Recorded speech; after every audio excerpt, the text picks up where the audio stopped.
a todos. Amigos del Club de Lectura Cristiano, amigos de Buscando a Jesucristo, gracias por estar aquí. Como cada lunes que no sea festivo en Colombia, estamos reunidos para conversar sobre la lectura que hemos estado haciendo del libro Historia del Cristianismo del historiador Justo González. Hemos avanzado desde la iglesia primitiva, desde las narraciones que nos ofrece, que nos brinda Lucas en el libro de los Hechos, y hemos llegado ya al siglo III. Finalizando el siglo II, vimos un montón de persecuciones a la iglesia, y en este punto, Justo González hace un paro para hablarnos de cómo eran los cristianos comunes y corrientes, más allá de los mártires, más allá de los padres de la iglesia, de los grandes pensadores de la iglesia, hubo cristianos como nosotros, comunes y corrientes, que hicieron, que celebraron el culto cristiano, que honraban a Dios, que amaban a Dios, que encontraron en Jesús una razón para vivir. Y de esos cristianos nos está hablando, de la vida de esos cristianos, nos está hablando ahora en este punto Justo González. Estamos, para los que tienen la versión digital, estamos en la página 55. Entonces, quiero saludar a Pau, que acaba de apagar la cámara, Priscila, que anda por ahí correteando detrás de María Isabel, y nuestra querida Isabel. Buenas noches a todas, gracias por estar aquí. A todos los que nos están acompañando a través del canal de YouTube, buenas noches y bienvenidos. Antes de arrancar con lo que nos corresponde hoy, bueno, qué lástima que Clarita como que tuvo problemas y no lo logró. No logró activar el micrófono. Entonces, antes de comenzar, quiero pedirles si alguien quisiera recordar lo que hemos visto en las últimas semanas. ¿Quién se ofrece? ¿Quién dijo yo? No todas al mismo tiempo, por favor. Bueno, yo. Bueno, no de las últimas semanas, pero sí recuerdo mucho el debate que teníamos acerca de lo que la iglesia en el siglo II comenzó a hacer acerca de quienes podían participar en el culto de la celebración de la Santa Cena. O sea, lo importante que era para ellos y el valor que le estaban dando a este recordatorio que estaban haciendo. Entonces, bueno, empezamos a debatir porque ellos comenzaron o sea, a ese culto o a esa celebración no podían asistir todas las personas, sino solamente los que estuviesen bautizados. Y pues de ahí partimos y vemos que muchas iglesias no permiten que las personas que no estén bautizadas no reciban la Santa Cena. Vemos que, y también lo estuvimos mirando en la palabra, porque no nos habla acerca de que quién puede tomar que los que no pueden tomar la Santa Cena, pues los que no estén bautizados. Entonces fue como algo que ellos tomaron, no sé de dónde.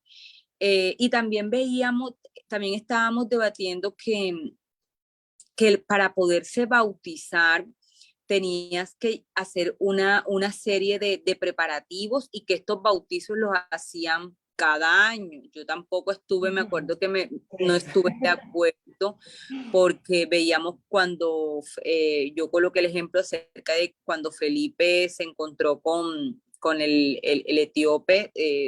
Hablaron de las escrituras que necesito para ser bautizado. ¿Crees en Jesús? ¿Crees en lo que dicen las escrituras? Vamos y te bautizamos. Entonces, bueno, es como lo que estábamos viendo acerca de la última clase que yo recuerdo. Ok, gracias, Pau. Isa, como tú nos estás acompañando ahorita por primera vez, pero prende la luz, Isa, te veo oscura. Te veo en penumbras, Isa. Ahora sí, y hágase la luz. Entonces, para los que nos están acompañando por primera vez o quizás solamente segunda vez, sí es importante que nosotros recordemos algo. Hemos hecho un paseo por lo que ha pasado con el cristianismo, con la iglesia cristiana, desde los apóstoles hasta, llegamos ahora a finales del siglo segundo. Y estamos en este punto, en un apartado muy bonito, porque tiene que ver directamente con nosotros, los cristianos comunes y corrientes. Y cada uno de nosotros es muy importante que entendamos que vamos a mirar la historia desde nuestra propia óptica. Nosotros no podemos hacerlo de otra manera. Sin embargo, estamos aquí aprendiendo como lo hicieron los primeros cristianos, porque nos interesa crecer y nos interesa aterrizar nuestra fe en la historia. Este punto que comentaba Paola acerca del bautismo fue muy debatido. ¿Quiénes se podían bautizar y quiénes no?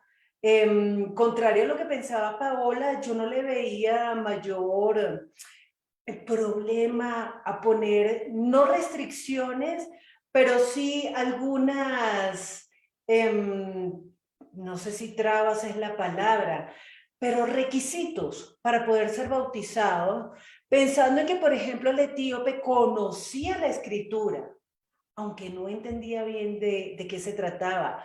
Pero ya vamos a ver qué comienza a suceder cuando la iglesia cristiana deja de ser judía y comienza a incorporar a aquellas personas, lo que se llama gentiles en la Biblia, que son simplemente no judíos. ¿Estás de acuerdo, María Isabel? La alcanzó, Priscila la alcanzó. Entonces, Isa, no sé si tú tienes el libro allí a la mano. No, No mi lo niña. tengo, nena, es que yo no tengo el libro. Ah, no te preocupes, Isa. Bueno, si es para mí, no estoy, Isa, tranquila. Listo, entonces, Pau, ¿tienes el libro allí? ¿Sí o no? Sí, ¿Sí? sí. Bueno, listo, entonces vamos a leer la página 55, los dos primeros párrafos, porfa. El subtítulo es La organización de la iglesia. Ok. Bueno, y dice, no cabe duda de que a fines del siglo segundo existía en la iglesia una jerarquía con tres niveles: obispos, presbíteros y diáconos. Algunos historiadores, sobre todo católicos, han pretendido que esta jerarquía tripartita se remonta a los orígenes mismos de la iglesia. Pero lo cierto es que los documentos no permiten hacer tal afirmación, sino todo lo contrario. Aunque en el Nuevo Testamento había obispos, presbíteros y diáconos, estos tres títulos no aparecen juntos, como si cada iglesia tuviera que tener estos tres oficiales. Al contrario, al cuadro que el Nuevo Testamento presenta nos da a entender que la organización de la iglesia primitiva variaba de lugar en lugar. Además, hay fuertes indicios de que por lo menos durante la mayor parte del siglo I, los títulos de obispos y presbíteros eran intercambiables.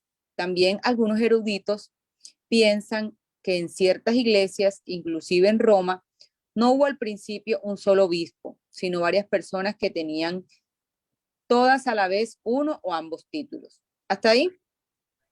Sí, creo que hasta ahí. O también el siguiente, Pau, qué pena, qué pena. Qué pena, Pris.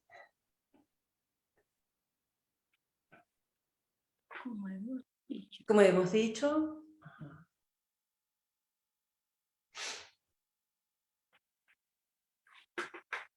Pau, con el micrófono abierto es más divertido. Pero es que me lo apagaron. Listo. Como hemos dicho anteriormente, el énfasis en la autoridad de los obispos y en la sucesión apostólica surgió durante el siglo II como un modo de responder al reto de las herejías. Mientras la mayor parte de los cristianos venía de un trasfondo judío, el peligro de las herejías fue menor, pero según fue aumentando el número de gentiles entre los cristianos, fue aumentando también la multiplicidad de doctrinas y se fue haciendo necesaria la centralización de la autoridad. Gracias, Pau. Apagaste la cámara, por cierto. Ok, listo. Entonces, no sé si quieren opinar acerca de lo que acaba de leer Pau, si les parece que es interesante, que vale la pena comentar algo aquí. Clarita, Bueno, ¿lo lograste? yo lo que veo es que como que ya empiezan a darle más forma a la organización de la iglesia. Entonces empiezan como que a darle nombre a los líderes. En el libro de los Hechos siempre escuchamos hablar de diáconos, ¿verdad? Porque Esteban era, creo que era diáconos. O sea que entonces los apóstoles sí tenían algo de organización en esto, pero no sé si es ese otro mando que hay en intermedio, no me acuerdo mucho ahorita el nombre, si lo tienes ahí, porfa, pero ese sí no lo, ¿Prevístero? ese prevístero sí no lo había escuchado. Y acerca de obispos, pues pienso que era como el sacerdote, el líder, algo así. Pri va a hablar. Ok, ok, gracias, Pau. Vamos a mirar entonces qué dice la palabra y qué dice la historia. ¿Qué dice Pris? A mí me llama la atención que no sé si entendí mal, pero me parece que Justo González insinúa que esa organización que fue tomando forma también fue una respuesta a las herejías. Y entonces yo lo que intuyo es que se tuvo que hacer como organizar la iglesia en escalafones para que la gente pudiera entender cuáles eran las fuentes confiables de información, porque en una época en donde nadie sabe, no todo el mundo tiene el conocimiento asequible como ahorita que nosotros accesible, perdón, como nosotros que vemos la Biblia en la aplicación, en internet, en el celular, las no sé cuántas copias que hay, pues en esa época no. Entonces, el peligro de recibir la información de manos que tienen, o sea, de fuentes que tienen otras intenciones, pues era todo. Entonces, de alguna manera, esa organización hacía que uno pudiera ir a preguntar, por lo menos, a la gente que tenía cierta autoridad o que por lo menos tenía el conocimiento, como en los judíos, o sea, el rabino. Vaya y pregúntele al rabino, que es el maestro que enseña, y listo. Entonces, hoy en día es como que tiene ciertas connotaciones negativas, o yo siento que hoy en día esas jerarquías, como estamos en una época en donde ya la jerarquía apesta, entonces esas jerarquías molestan, esos títulos, esas no sé qué, pero pienso que en esa época era muy necesario, y lo de obispo me parece que también lo he leído en las cartas de Pablo cuando hablaba con Timoteo y le decía como que bueno, si usted va a ser obispo de esa iglesia, entonces mire esto y aquello. Lo que no sabría es cuál es la diferencia entre sacerdote, o sea, no sabría cuál sería como el equivalente en el judaísmo, porque en el judaísmo estaban los rabinos, estaban las sectas estas, los fariseos, los no escribas, los no sé qué, y yo lo que veo en el Antiguo Testamento es como el sacerdote, el sumo sacerdote, sumo sacerdote, los levitas que eran los que pues cantaban y alababan y ya, no me acuerdo de otra organización. Entonces ese paralelismo me parecería como interesante entender cuál es la Están diferencia, los por ejemplo, de ancianos. obispo y sumo sacerdote. También estaban los ancianos en el pueblo de Israel, que eran muy importantes. Pero aquí hay un punto, y es que me parece importante entender quién era un obispo, porque fíjense que en la primera carta de Pablo a Timoteo, si no estoy mal, es en el capítulo 3. No sé si Isa, tienes allí la Biblia, ¿quieres ir a chismosear primera de Timoteo 3? Primera de Timoteo 3. Aunque estaba leyendo en Primera de Crónicas cuando David hizo la distribución, después de hecho el templo, él hizo una distribución de los que iban a servir al templo, ¿sí? Entonces me parece aquí importante saber que lo primero que los principales de la Israel fueron los sacerdotes y los levitas, ¿sí? En cuanto a la contexto de lo que estamos hablando de lo que es la iglesia. En ese momento, pues la representativa era el templo. Y aquí David está mostrando, si quieren leer Primera de Crónicas, capítulo 23, después de que él terminó el templo, ya empezó a hacer la organización de la gente que iban a estar como en el gobierno de la iglesia, como principales sacerdotes, dice aquí levitas, después fueron nombrados cabezas contados de a uno por cada 30, y así sucesivamente. Entonces lo que pasa para mí, ahorita como lo que estamos hablando, siempre que el hombre mete la mano en las cosas de Dios, todo se desordena. Cuando el Señor le dio la ley a Moisés, que desde ese momento ya era una ley de Dios, no del hombre, una ley que le dio a Moisés, ya de aquí para acá empezaron las personas a poner los ojos más en el hombre que en lo que Dios decía. Y de ahí para acá, por eso es el desorden. Ok, gracias Isa. Sí, son las apreciaciones de Isa. Es bien importante, gracias por ese comentario. Y es bien importante que nosotros recordemos que en este punto, en esta discusión, nosotros estamos tratando de entender la historia. Y es a veces difícil para nosotros dejar nuestros propios paradigmas para enfrentarnos con un hecho histórico. A veces nosotros le peleamos a la historia. Nosotros peleamos con todo. Así también le peleamos a Dios, pero le peleamos a la historia. Y aquí está ocurriendo algo. Nos está contando Justo González, que existía una jerarquía. Ya existía una jerarquía. Eso es un tema a veces complejo porque me parece importante lo que decía Priscila, a nosotros nos choca la jerarquía. Porque nosotros somos socialistas cuando estamos abajo, pero cuando estamos en la punta de la pirámide, ahí somos, el absolutismo ilustrado es lo máximo. Pero aquí nos está diciendo, ya existía una jerarquía. ¿Desde cuándo recuerdan ustedes que empezó a existir esa jerarquía? Si Jesús dijo, el que quiera ser el mayor, sirva a los demás. Porque no eran todos iguales dentro de la iglesia. ¿Será que fue con el levantamiento de los movimientos marcionitas y gnósticos que tuvo que levantarse una jerarquía eclesial? ¿O eso pasó antes? ¿Qué dice Pris? Pris, tú. Sí, pasa es que estaba pensando en tu pregunta y en el tiempo de Jesucristo ya existía una jerarquía, o sea, estaban los sacerdotes, el sumo sacerdote, pero esa jerarquía fue ordenada por el mismo, o sea, por Dios.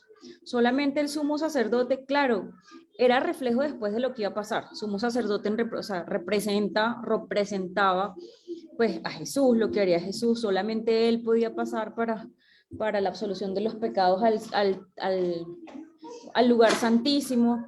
Entonces, pero yo no siento que esa jerarquía sea para privilegios o que la jerarquía estaba dispuesta para tener privilegios en función de esa jerarquía, sino que más bien eran competencias.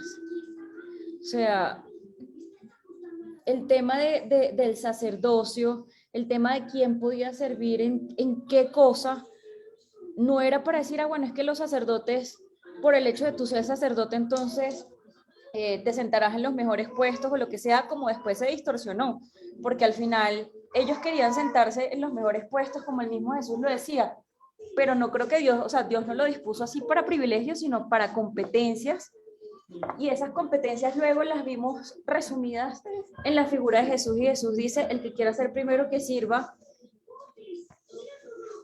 pero nunca dispuso al que es discípulo, al que es apóstoles, ustedes tendrán estos y estos privilegios, al contrario.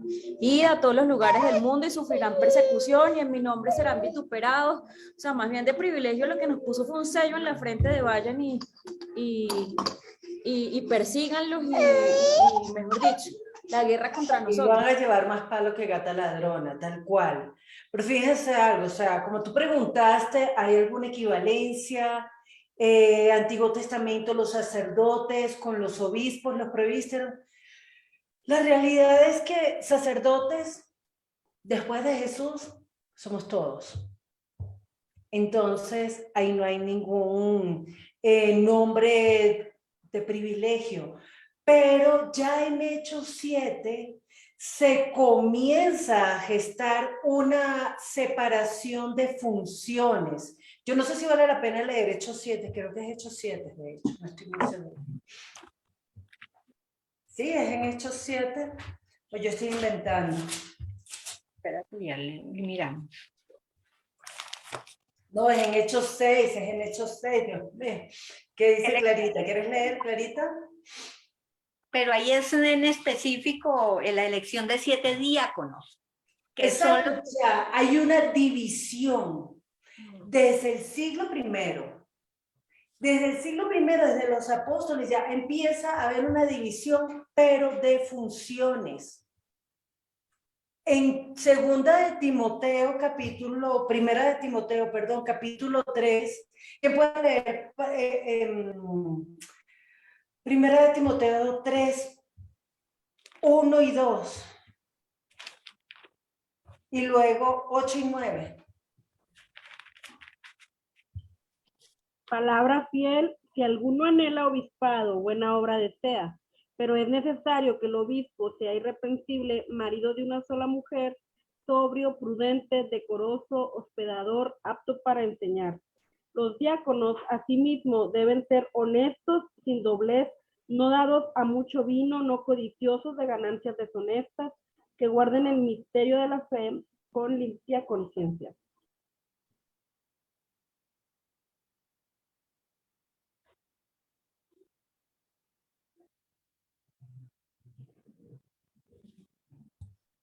Perdón, dejé de escuchar. ¿Alguien puede hablar, por favor? Dime.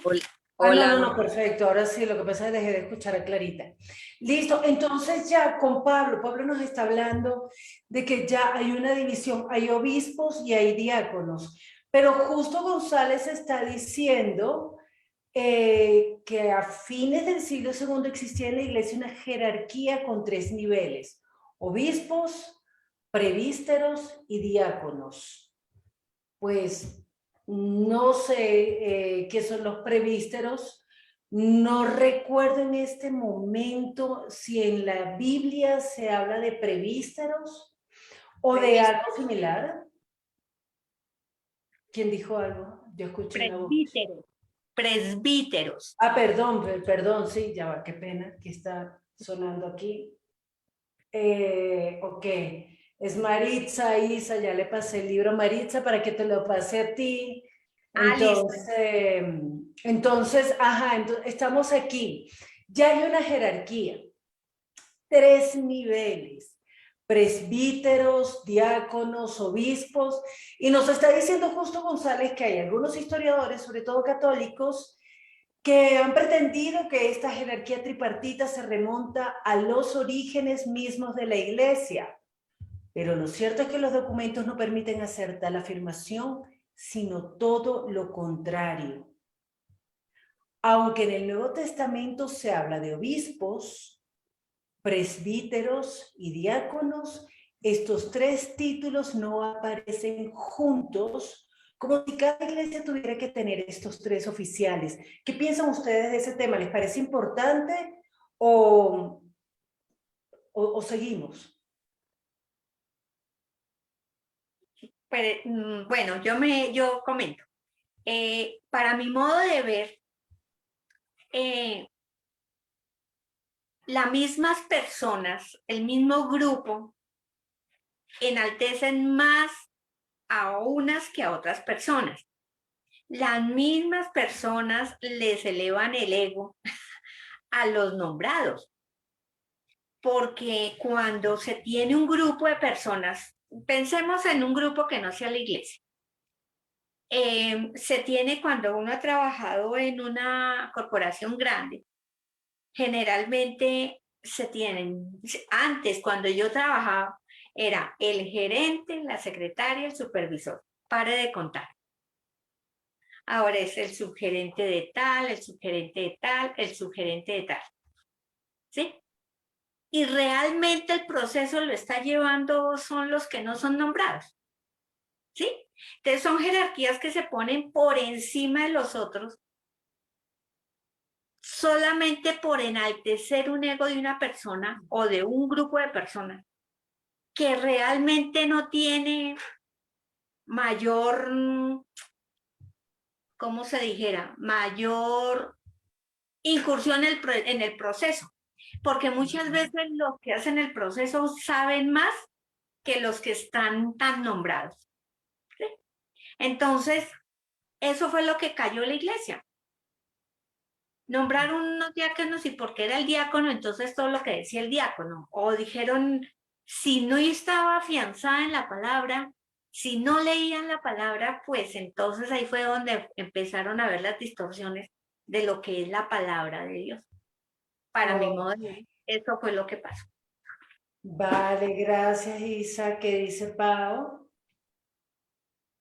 Pues yo estoy pensando en lo que Pablo le está escribiendo a Timoteo, que era tan importante, y yo pienso que él estaba viendo la necesidad de que la iglesia estuviera ordenada y organizada, porque es que de todas maneras es algo que está creciendo muy rápidamente y yo pienso que tienen que haber, o sea, a nosotros no nos gusta la palabra líder, pero siempre tiene que haber una cabeza, el que le sigue y o sea, se necesita, porque si no todo el mundo va a hacer lo que se da, lo que se le daba la gana.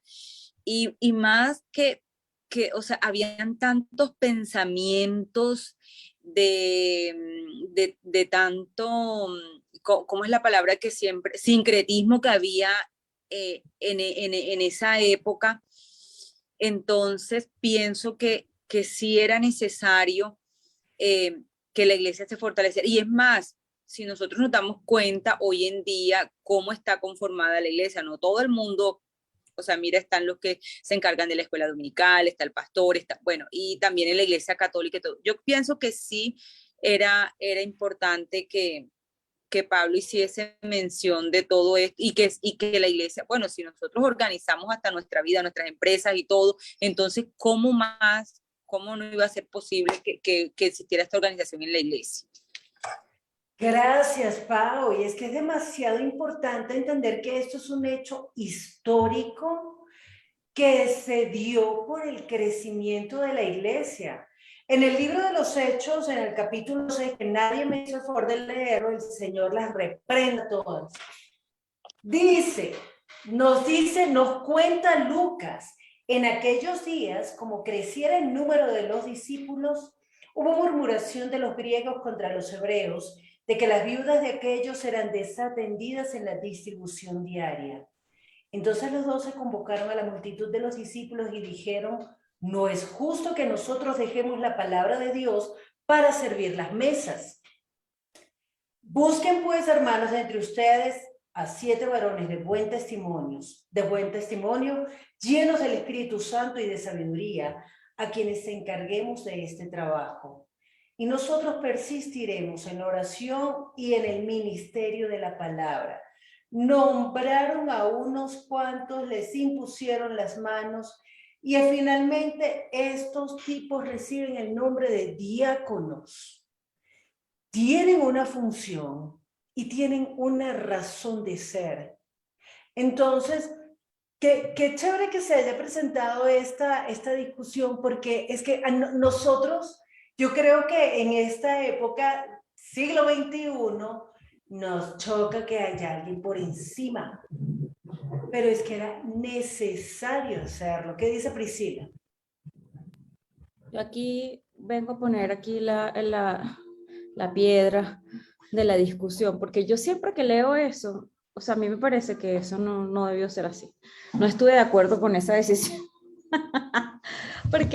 Porque, claro, tendría que yo estar en el contexto para entender, pero no es justo que nosotros dejemos la oración, no sé qué, para servir la mesa. O debe ser que había tanta viuda y tanto huérfano que todo el día tenías que estar haciéndolo. O sea, es que eso te consumía y entonces no tenías tiempo de prepararte ni nada, o no habían suficientes voluntarios y la iglesia no estaba organizada para poderlo hacer todos. Pero pues Jesús le lavó los pies a los discípulos, o sea, no sé, siento como que, miren, necesito gente que haga esto porque yo tengo que hacer las cosas que son más importantes. O sea, me suena así feo, la verdad. O sea, me parece que todos tenemos que predicar la palabra, todos tenemos que ayudar a las viudas y a los huérfanos. Y mientras estás sirviendo la mesa, estás predicando la palabra a las viudas y a los huérfanos. O sea, yo siento que no entiendo de pronto también el contexto y que la decisión me choca un poquito. O sea, como que quedo ahí, no quedo Ok, tan feliz. pues chévere que lo hayas dicho y así aprovecho para contarles a todos que todos los viernes a las 6:30 de la tarde en el canal de Buscando a Jesucristo estamos estudiando el libro de los Hechos. Esta decisión fue arbitraria, fue arrogancia, soberbia de los 12. Nosotros somos los importantes y no vamos a estar perdiendo el tiempo con esas gentuzas sirviéndoles. ¿Qué es lo que estaba pasando aquí? Yo pienso que Lucas es claro, estaba creciendo tanto el número de discípulos que era necesario descentralizar algunas actividades.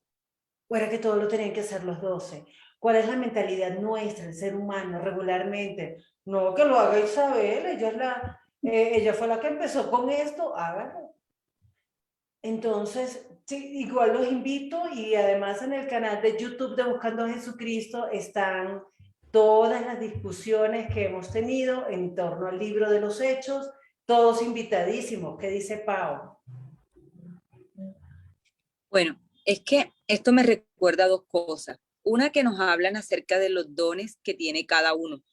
Entonces creería que también esa organización iba muy apegada también al don que desarrolla una persona. De pronto, el que ora más, el que anima más, el que siempre está pendiente de todos los demás. Entonces creería que también esa organización iba el que se entrega como más al servicio de la iglesia. Y yo me acuerdo también que desde antes, cuando Moisés también estaba liderando el pueblo, que tenía esa cantidad de gente, que su suegro Jetro también le dijo, mira, tú no puedes estar a cargo de toda esta gente porque tú te vas a desgastar, entonces tienes que nombrar a personas para que te ayuden y estas personas tienen que contar con unas características para que no se dejen sobornar, todo ese cuento que nosotros sabemos. Entonces pienso que, bueno, ese orden también lo ha instaurado Dios desde hace mucho tiempo y bueno, lo que pasa es que acá a veces nos pasamos unas cositas más que otras y nos tomamos unos privilegios que de pronto no nos... No nos pertenece, pero no, qué bueno eso, Pau, se me había olvidado de Moisés y Jetro, que bueno ese punto, gracias por recordarlo. ¿Qué dice Doris Bolena? Hola a todas, buenas.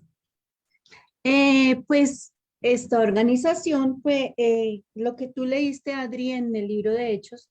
Eso se da por la misma necesidad porque la iglesia está creciendo. Entonces, más obreros a la mies.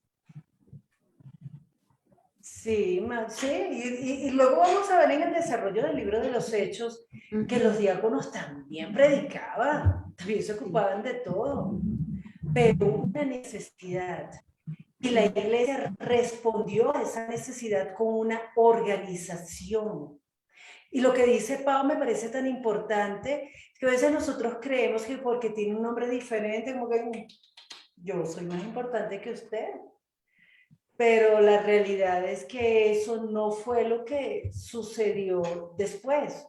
Ahí vemos a los apóstoles sirviendo, los diáconos sirviendo, todo el mundo sirviendo. Pero nos sigue contando Justo González que esto que estaban diciendo algunos historiadores católicos, sobre todo católicos, que existían los 3 títulos juntos, o que todos tenían que tener esta jerarquía tripartita, Justo González agrega, al contrario, el cuadro que el Nuevo Testamento nos presenta nos da a entender que la organización de la iglesia primitiva variaba de lugar en lugar.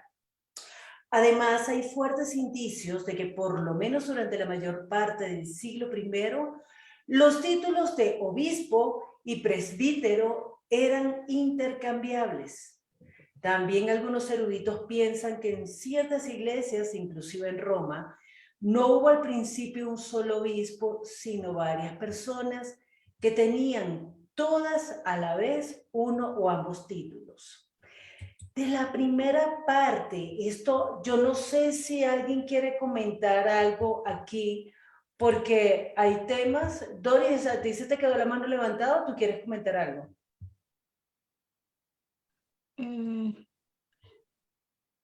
Se me quedó levantada, disculpa. Te disculpo, te perdono, Doris. Si el Señor nos perdonó, yo te perdono, hermana. Muchas Ok, gracias, ¿alguien quiere Adriana. comentar algo en este punto? Muchas gracias. Señora. ¿Alguien quiere comentar algo en este punto?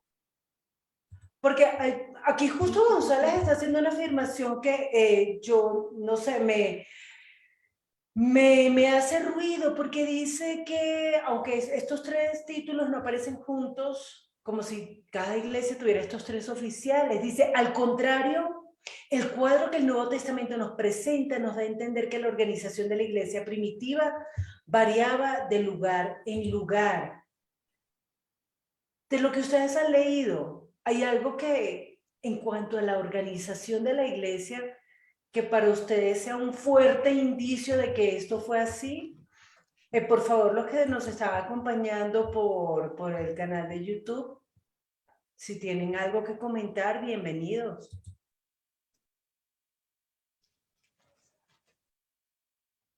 Yo en este punto de verdad no lo recuerdo. No recuerdo nada que apunte a estos fuertes indicios de que por lo menos durante la mayor parte del siglo I los títulos de obispo y presbítero eran intercambiables. Ni siquiera recuerdo haber leído la palabra presbítero en la Biblia. Si está... Está en... ¿Dónde? Creo que está como en Tito, por allá. Déjame buscar. Ah, bueno, busque. Obispo, es que dice. No, obispo sí. Diácono también, pero presbítero, si está ahí, No. ¿dónde? No, tampoco se recuerda. No. Pues no y que sean intercambiables, pues no sé, no sabo. Pero, y dice que también algunos eruditos piensan que en ciertas iglesias no hubo al principio un solo obispo, sino varias personas que tenían todas a la vez uno o ambos títulos. ¿Ustedes qué piensan de ese punto? ¿Les parece importante? ¿O son bobadas? Porque a mí me parece bien interesante que, o sea, lo que necesitamos es servir, hermano. O sea, tenga el título que tenga, pero lo que necesitamos es servir. O sea, sí, somos obispos todos porque tenemos que servir, tenemos que organizar, porque además el obispo era el que organizaba. Y sí, tenía que haber un obispo, alguien que organice, porque pilas, yo les digo algo. ¿Qué dice Pablo? Adri, qué pena, pero ese nombre, si nosotros no lo hemos visto bíblicamente, yo busqué acá en Google lo que dice, lo puedo leer, ¿sí? Porfa, sí. Dice, hombre que ha recibido la tercera de las órdenes sacerdotales mayores que otorgan que otorgan las iglesias católicas, ortodoxas y anglicanas y que tienen entre sus funciones principales celebrar misa, anunciar el evangelio, administrar los distintos sacramentos, excepto la confirmación, y orientar espiritualmente a sus fieles. Entonces, ¿Qué es? no Perdón. sé si ese es un nombre dado para la iglesia. Pero estás leyendo la definición de qué, Pau. Ah, presbítero. Ah, ok, vea pues. Menos mal que Clarita sí me entendió. Ok.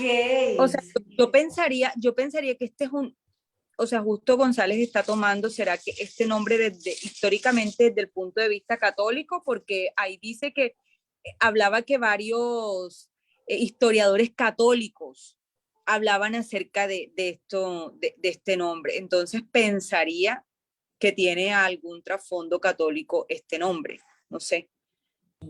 Ok, gracias Pau por el comentario. Gracias por además leer eso que dice Clarita. Primera de Timoteo 4:14. No descuides el don que hay en ti, que te fue dado mediante profecía, con la imposición de las manos del presbiterio. Aquí es donde está la palabra bíblicamente en Reina Valera. Y yo también como que... Ya va, Clarita, espérate.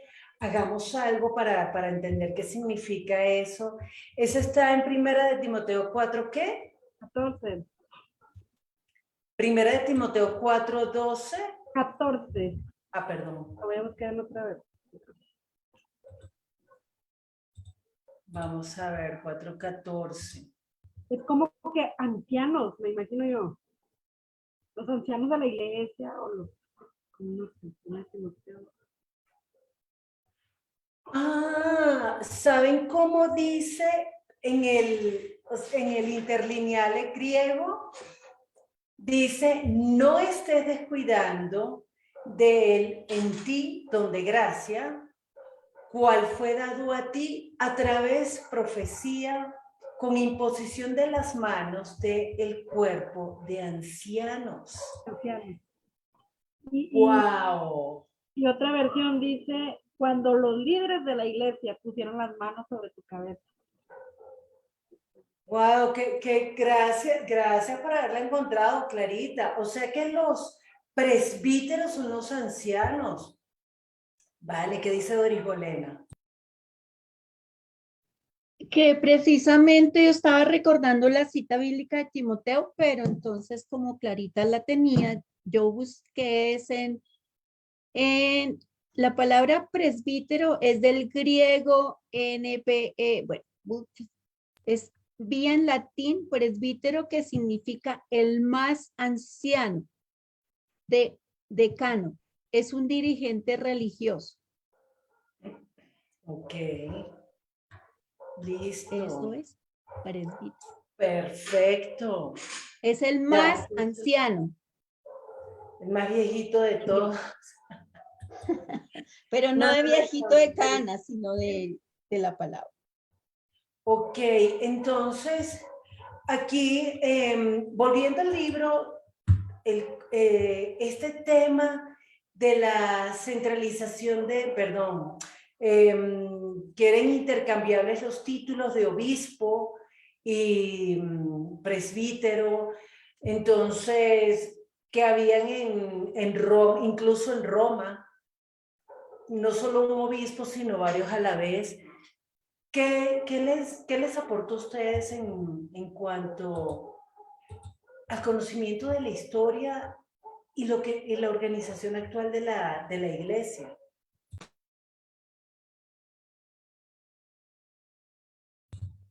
¿O les parece que no es importante?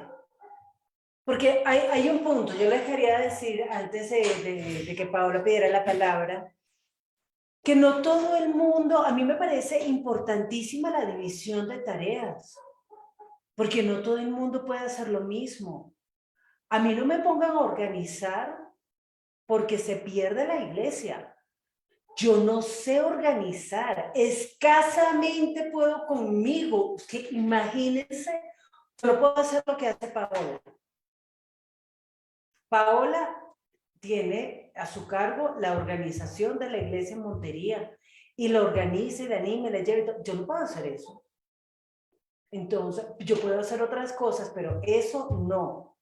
Yo podría y servir las mesas así como que, bueno, está bien, yo sé que el tenedor va a la izquierda y el cuchillo a la derecha. Hasta ahí. A mí me parece importantísima la división de tareas dentro de la iglesia, que dice Clarita. Algo parecido en cuanto a que se intercambiaban los nombres, no sé si lo entiendo bien, es que un día podía ser el presbítero, otro día podía ser el diácono, de la misma persona, y otro día podía ser el obispo, como que se intercambiaban los roles.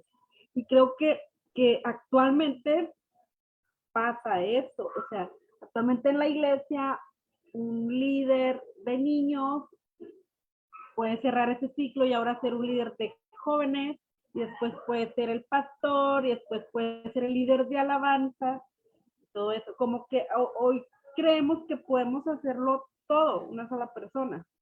Y cuando estábamos viendo estas tres posiciones o jerarquías, y que decíamos que definitivamente la iglesia tiene que tener un orden y tiene que tener una estructura, una organización, me acordaba cuando la Biblia dice, creo que en Efesios, que él mismo constituyó a unos apóstoles, a unos maestros, a unos evangelistas, porque se necesita que haya todo esto en la iglesia.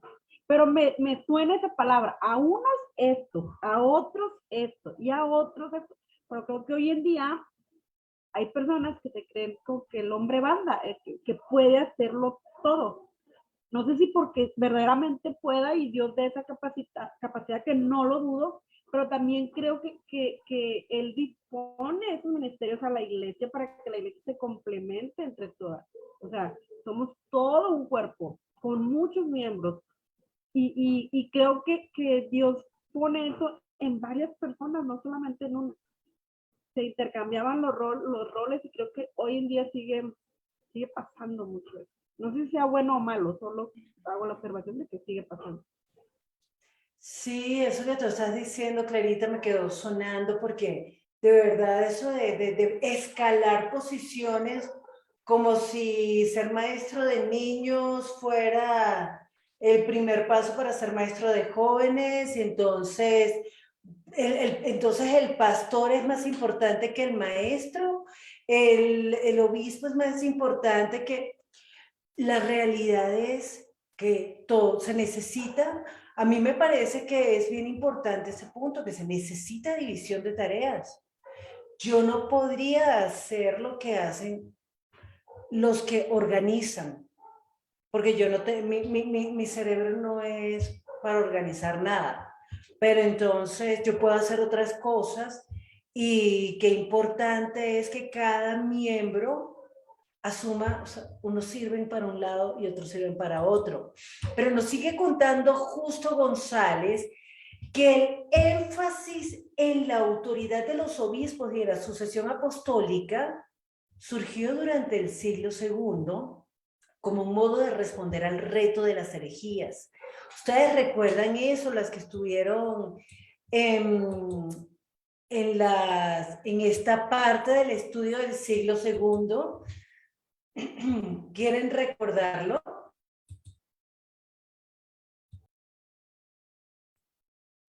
Las que estuvieron estudiando cómo tuvo que levantarse el movimiento para responder de qué herejías están hablando.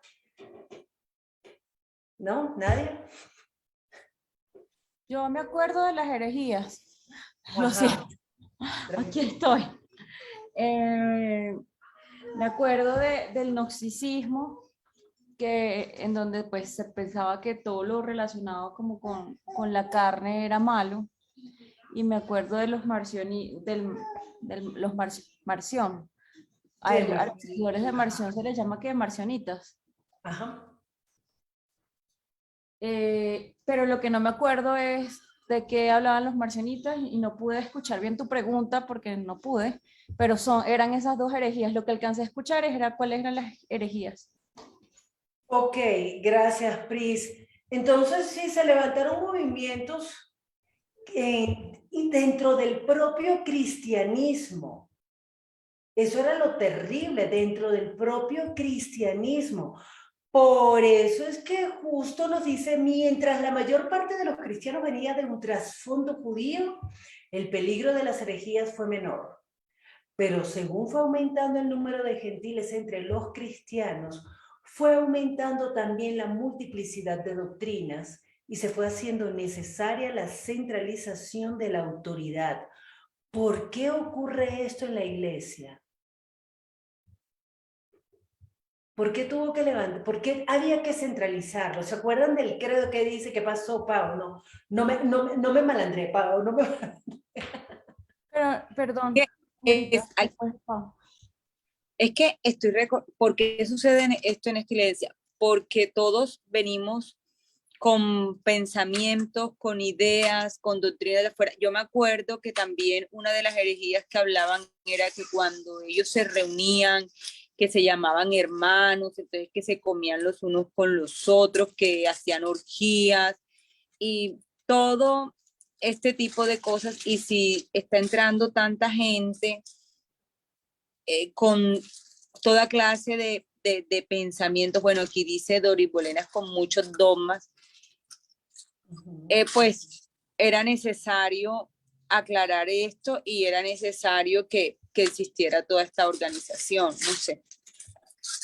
Ok, gracias, Pau. Y es que había un problema con los gnósticos, creo que solamente los gnósticos que decían que la revelación de Jesús se la había recibido un grupito selecto. No era todo el mundo, que las cosas que ellos conocían eran dadas a un grupo de personas elegidas para esto, pero la respuesta de la iglesia fue demostrar la sucesión apostólica. Si solamente fueron los 12 y un grupito selecto quien Jesús le dio estas enseñanzas, había que demostrar que este grupito selecto no era tan selecto porque los apóstoles le enseñaron a la iglesia, a estos obispos o a estos, ¿cómo los llaman aquí? Sí, obispos, presbíteros y diáconos, y entonces ellos se los enseñaron a otros y así se va demostrando la sucesión apostólica desde el libro de los Hechos hasta los actuales apóstoles, obispos, perdón. Y eso fue una respuesta a lo que estaba pasando dentro de la iglesia en el siglo segundo como resultado del crecimiento del número de gentiles dentro del cristianismo. Entonces sí, había que tener una forma de decir, oiga, los obispos recibieron los conocimientos de los apóstoles y los apóstoles recibieron ese conocimiento, esa doctrina de Jesús. Por eso era tan importante el obispado en esa época. No sé si alguien quiere agregar algo en este punto o seguimos para el próximo punto. Aquí que somos puras mujeres, no sé qué pasa con los hombres, pero leamos porfa el siguiente párrafo que comienza diciendo el lugar de las mujeres en la jerarquía eclesiástica. ¿Quién quiere leer?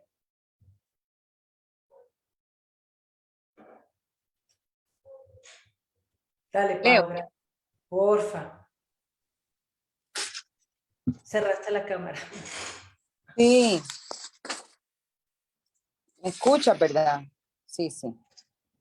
Es que tengo que ver bueno, el lugar de las mujeres en la jerarquía eclesiástica ha sido malinterpretado, puesto que en el siglo segundo todos los oficiales de esa jerarquía eran varones.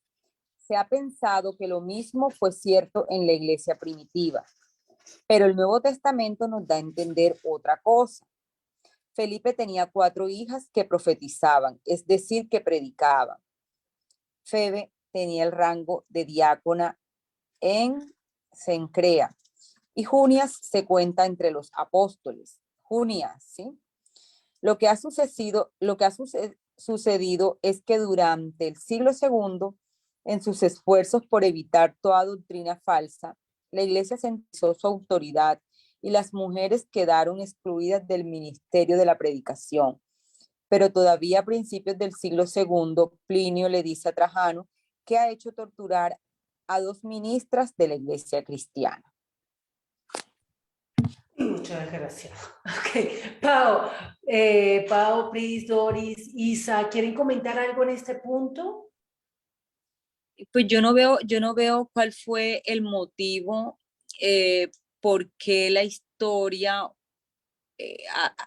como que no quiere que, o sea, no sé si es la historia o la iglesia la que ha tratado de esconder el papel de la mujer en la predicación, en el evangelio, porque de verdad que, o sea, nosotros nos confrontó mucho lo que encontramos acerca de felicidad, ¿verdad? De cómo estas mujeres entregaron su vida, cómo fueron valientes.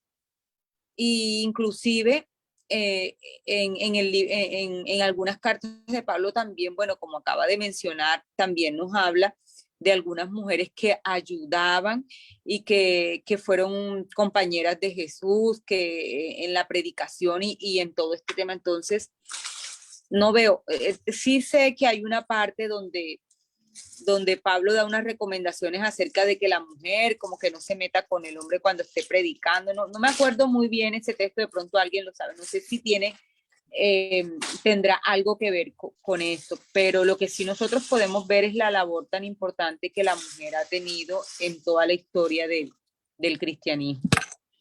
Gracias, Pau. Y ese es un tema que vamos a seguir abordando la próxima semana, pero ¿qué dice Doris Bolena? Estoy un poco perdida porque yo no tengo el texto y tenía el libro descargado en mi escritorio y no lo encuentro. ¿En qué página estamos y en qué parte del texto? Estoy un poco perdida. Y lo viene a decir a 2 minutos de terminar. No, pues Estamos igual. en la página 55, Doris Bolena. En la Gracias. página 55, donde habla de la organización de la iglesia. Bueno, y sí quiero aportar un poquito porque puse atención a lo que Emma Paola leyó. Pues, pues lo dice, lo narra ahí, pues estamos basados en lo que dice la historia, ¿sí?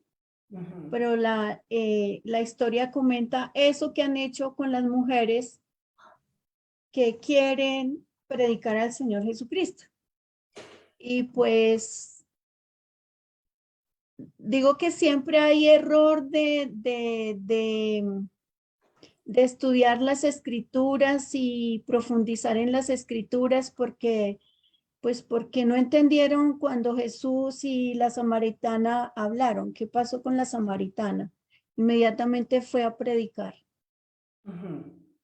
Y Jesús no dijo que las mujeres no podían predicar, ni que las sacrificaran, ni que la excluyeran. Entonces, aunque es la historia, pero yo veo ahí un poquito que le prohíben eso a la mujer, pero más que todo es como el mismo machismo, ¿no? Ok, vale, Doris, gracias. Aquí tenemos que enfocarnos, aunque ya nos queda menos de 1 minuto. La próxima semana yo les invito a que leamos el texto y centremos la discusión en lo que está diciendo la historia.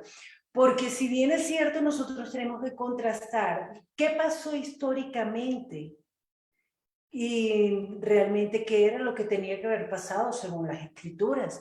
Pero ¿qué pasó históricamente? ¿Y por qué? La idea de aprender la historia es precisamente que nosotros no cometamos los mismos errores, que aprendamos de lo que vivieron los que nos antecedieron. Nosotros tenemos esta oportunidad preciosa de conocer la historia para poder aprender de ella. Entonces, como se nos acabó el tiempo, yo los invito. Veámonos la próxima semana por aquí mismo y empezamos a mirar qué pasó con las mujeres en la historia del cristianismo. ¿Por qué? ¿Por qué hay por qué en la jerarquía eclesial ya dejó de aparecer la mujer. ¿Qué fue lo que pasó? Vamos a ver si lo averiguamos aquí, estudiando juntos la historia del cristianismo. Gracias Isabel, Doris, Pau, Priscila y Clarita, que se tuvo que salir. Gracias a todos los que nos acompañaron en este espacio. Les mando un abrazo grande y nos vemos el próximo lunes para seguir estudiando qué pasó con las mujeres en la historia del cristianismo. Bendiciones a todos. Chao.